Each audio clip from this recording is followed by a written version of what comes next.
common reason bakit mabilis masira yan. Okay, number one dyan is kung naidadaan ninyo sa baha ang inyong kotse. Especially pag umabot yung baha dyan sa wheel bearing o sa gitna ng inyong gulong.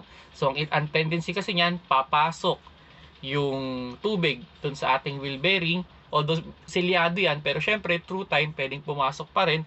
So pwedeng kalawangin yung wheel bearing or pwede namang ma-wash out yung ating grasa sa loob ng wheel bearing. So ang effect nun, pwedeng masira siya. Well, pwedeng hindi naman on that day, pwedeng after a weeks or after a month bago pa masira. Okay, so yun na yung parang pinaka-common, no? And secondly is kung lagi kayong loaded. Yan, syempre mabigat. So medyo mataas yung binubuhat ng ating wheel bearing. So pwedeng mapabilis din yan. Actually kami, na-experience din namin yan nung nagbabiyahe pa yung Apex namin dati. Medyo mas mabilis kami magpalit kasi nga syempre laging loaded.